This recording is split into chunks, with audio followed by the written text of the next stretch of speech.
पंतप्रधानांच्या संबोधनाबाबत दोन प्रश्न आहेत.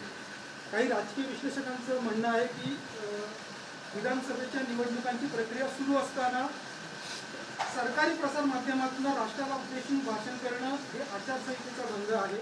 दुसरं त्याला जोडून जे संबोधन केलं तर दोन अतिशय कठोर शब्दांमध्ये विरोधकांवरती हल्लाबोल केला आहे. विरोधकांचे कृत्य म्हणजे भ्रूण हत्या आहे आणि संविधानिक पाप आहे. बघा, नरेंद्र मोदी काय बोलतात याकडे देश गांभीर्यानं पाहत नाही. एकतर ते सातत्यानं बेकायदेशीर, नियमबाह्य आणि निवडणूक काळामध्ये आचारसंहितेचा भंग होईल असं वर्तन प्रधानमंत्री करत असतात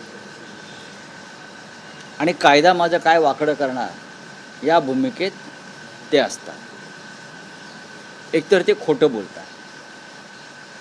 त्यांना खोटं बोलण्याचा राष्ट्रीय आजार जडलेला आहे. राष्ट्रीय आजार अंडरलाईन. देशाच्या पंतप्रधानांना खोटं बोलण्याचा राष्ट्रीय आजार जडलेला आहे आणि तो भयंकर आहे. महिला विधेयकाची भ्रूणहत्या कसली? खरं म्हणजे महिला विधेयकाची गोहत्या तुम्ही केलेली आहे. 2023ला हे विधेयक मंजूर झालं आहे. त्यानंतरचं आपण राष्ट्राला उद्देशून केलेलं स्वतःचं भाषण आहे का? की तुम्ही ज्या अत्यानंदानं देशाच्या महिलांना शुभेच्छा वगैरे दिल्यात, या राज्याचे मुख्यमंत्री देवेंद्र फडणवीस यांचं सप्टेंबर 23 तुम्ही निवेदन आहे का? ट्विट पहा.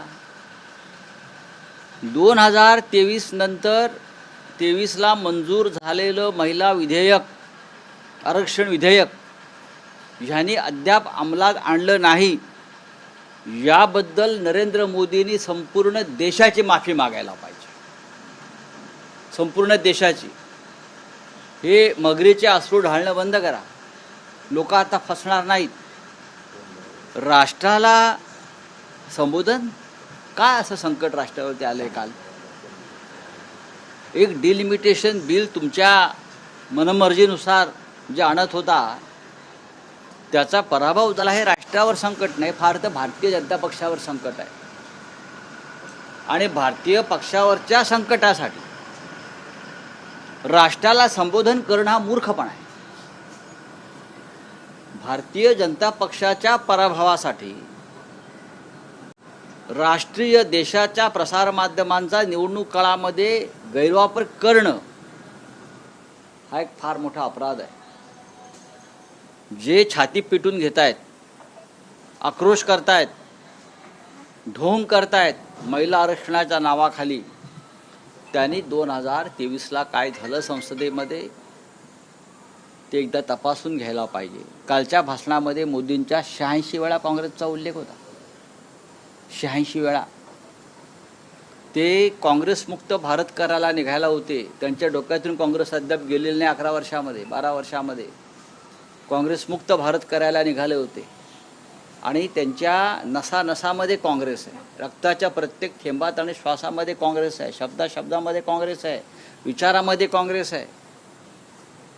हे मोदी कळत नकळत सांगतायत की काँग्रेसशिवाय या देशाला नेतृत्व कोणी देऊ शकत नाही. हे मोदी वारंवार हे सिद्ध करतायत त्यांच्या कृतीतून.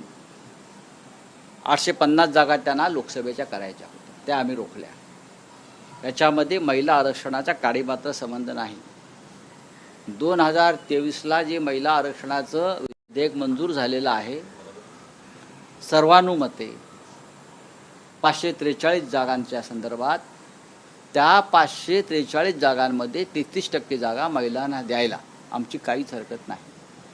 पण 543 जागा जर दिल्या तर कदाचित भारतीय जनता पक्षातले जे थोर पुरुष मंडळी आहेत त्यांच्या जागा महिला राखीव होतील. त्यात अमित शहांची पण जागा राखीव होऊ शकते. वाराणसीची जागा राखीव होऊ शकते. अनेकांच्या जागा राखीव होऊ शकतात महिलांसाठी. त्याच्यामुळे या थोर पुरुषांच्या जागांचा बचाव करण्यासाठी त्यांना 850 जागा निर्माण करायच्या आहेत. ही अत्यंत लाजिरवाणी भयंकर अशी गोष्ट आहे आणि देशासमोर हे सत्य आलेलं आहे. त्याच्यामुळे मोदींनी किती आक्रंदन केलं तरी काही फरक पडत नाही. परंतु राऊत साहेब या निमित्ताने